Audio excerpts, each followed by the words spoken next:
welcome to another unboxing video from theplayersaid.com. My name's Alexander, and today we are taking a look at Twin Peaks.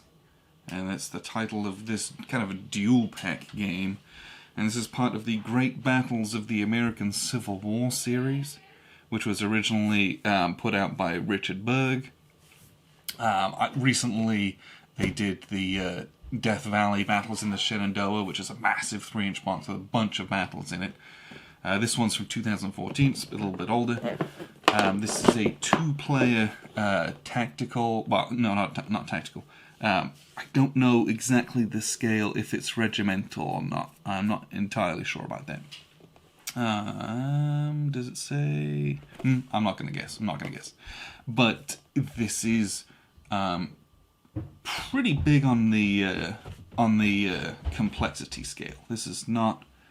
It's not a small game by any means. You can play it solitaire very easily. Nothing hidden particularly in this one.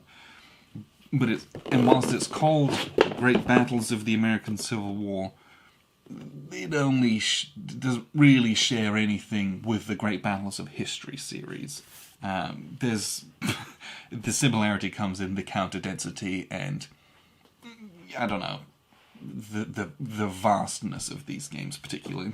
You'll see some similarities, like some recognizable traits, but it's a very different system. So don't get those confused. So we have a D10. This one's blue. Do we have another one? No, we don't. Okay. We do have, I think it's one map in this one. It is double-sided. There's obviously 2 battles in here, so we'll get to the map here in just a bit. We have a little note from, well, looks like Tracy. We appreciate that. So, we have the Great Battles of the American Civil War series rulebook, which looks like it's about 30 pages of rules. And this is black and white, so we have the leader counters, it's 2 columns, that's some diagrams here and there to illustrate what look like cannon fire and some fire and move. So that's the series rules, that's 31 pages of rules, so. We have a couple of play aids, let's see what else we got in here. Do we have the actual rules? Okay, let's grab these 2 real quick. So, we have the battle rules. So we've got Cedar Mountain and we have South Mountain. And these are, so this is printed on kind of matte paper. These are semi-gloss and it looks like they're color. So, this is the same paper as like the Unconditional Surrender rulebook. Yeah, it looks like these have got color illustrations in them. And this is a set of rules and then the scenarios and setups for this particular battle. It looks like there's 1, 2, looks like there's 3 different scenarios, and it looks like it's abbreviated versions of those. So that's for Cedar Mountain. South Mountain, same thing, another 8 pages. Some rules, there's some optional hidden unit stuff in this one, but you don't have to. So if you're doing it solo, ignore that, I would imagine. And then 1, historical 1, smaller scenarios, and there's a couple of smaller scenarios, okay. And for the smaller scenarios, the game length, it just says by turn. Does it say how long it would take? It doesn't really say. So, in some of the GBOH games, they kind of guesstimate, oh, this takes 2 to 3 hours. I can't see that off the top of my head. So, not sure. This one is probably a game that requires some time investment, though. Just from, I don't know, from guessing. So, what else do we have in here? We have play aids. We got 2 identical bifold play aids. So we have on here brigade orders, rally, different loose cannon stuff, brigade coordination tables.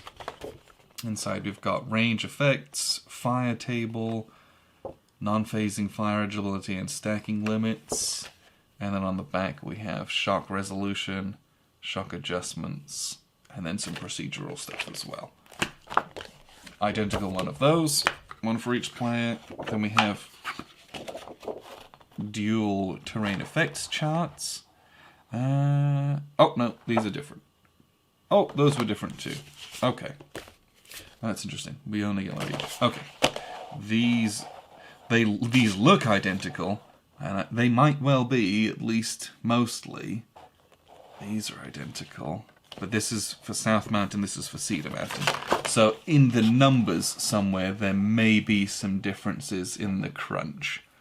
But just looking at it, for the bifold, I'm not sure that there is. Okay, yes, so there is some difference here. Most of this is the same though, but there are nuances between the two, so that's good to know. These are obviously different because there's more terrain types in the South Mountain scenario. And on the back here we have our disorder tables, which looks like those are mostly the same, but there's probably some nuance to those too.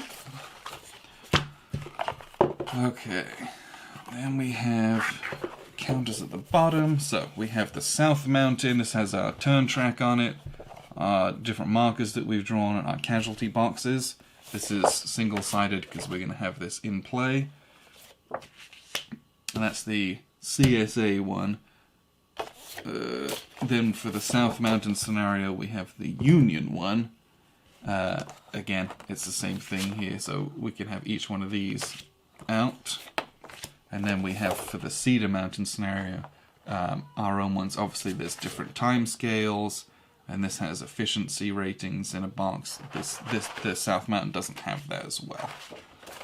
So we're going to have each of those out during the scenario. The rest of this in here, it looks like we have 1, 2, 3, 4 counter sheets. Now this is something that I enjoyed, because I've looked through Death Valley, I've clipped it, it's ready to go, but I don't know, I think the counters look very, very nice. So we have brown for CSA, and then we have blue for Union, obviously, and they're nice, detailed on them. You can see they have a colored bar at the top. And those are the, I think, brigades. I think this is brigade level. And they're obviously broken down into formations. So that's the first counter sheet. And I don't know, I just think I've always, in these games, even in Ancients as well, I've always liked the leader counters. They always have some nice iconography on them. This is the second counter sheet. Again, a lot more units, a lot more different formations. And they do have a reverse side as well. 765, 75. Yeah, there's a slightly weaker side on the back, I believe. And then we have counter sheet number 3. We're getting into our, I don't know what they call them in this game, but they're the disruption hit markers. Effectively, this is going to be negative penalties probably as these accumulate over time. And then we have a bunch of admin markers for command and control. And then the last one, we have our fatigue markers and different states. And then we have our action markers for different formations, if and when they activate. And a few more of those disruption markers, those hit markers. And a few different other odds and ends. So you get the 4 nice counter sheets. These are on the white core, which makes them really easy to clip, and you can fit a few more in them because it's a little bit thinner. I actually kind of prefer those, especially in a game where there's a lot of counters. Death Valley had the big grey ones, and there was like 7 or 8 counter sheets, and it was just, I almost broke my arm trying to clip all of those. Alright, the last thing we have is the map. So let's open this up, and we will start with the South Mountain side. Okay. And these hexes are quite small. This is a smaller hex overlay than some games, and that's because those counters are they're the smaller sized counters. So there's going to be probably, I mean, if we figure, I don't know if it says here. So these are the South Mountain units, and this is the South Mountain Star. So basically all of these units are going to be on this map. That's not terrible as far as stacking goes. Hopefully we can kind of spread some of those out so it's not awful. That's not terrible, really. The rest of them are admin markers, which we can do you know, we can put those how we want, but it could be worse. So it should be reasonable to play this one. But as you can see, this is a gorgeous map. I love this artwork style. I don't know if it's just the period or if it's that's just kind of the artistic choice that they've gone with. But this one's by Charles Keebler, and he's knocked it out of the park as far as I'm concerned. I like green tones, and having those, you know, the nice forests. You can still see the terrain relief, and you also have a number of different tracks and trail types, and I don't know. This is a very pleasant board on which we're going to play a game, and you know, if I'm going to sit here for hours and hours playing this game, I'm glad that it looks nice. I appreciate that. This is back printed with the Cedar Mountain scenario as well. So here it looks like we have a big field and forest, a big kind of a agricultural field as well. But there's also big wooded areas and some open space in this little valley. So, and then we have Cedar Mountain over here. This is the Cedar Mountain. So I don't know if this is a big defensive action or if we have to go and take that, I'm not quite sure. But again, it's a very, very, very nice map. So I am very excited to play this because we've not played one of these, and we're going to at least play one from this box, and we're going to play some Death Valley as well. We just got to sit down and do it. But there's a lot of rules in this. It's 31 pages of series rules, and then you've got really 3 or 4 pages of each individual battles rules. So it'll take a little bit of time to pick up and learn, I think, but I'm hoping it has good payoff and that the game is playable, interesting, and good.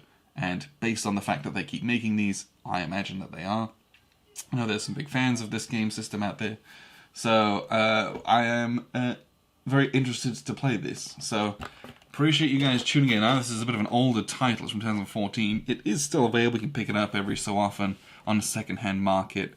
But, you know, they just released Death Valley, which has a ton of battles in it. And the system is still being worked with and worked on by GMT, so that's always appreciated.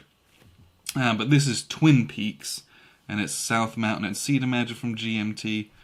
Appreciate you guys tuning in. I've been Alexander from theplayersaid.com.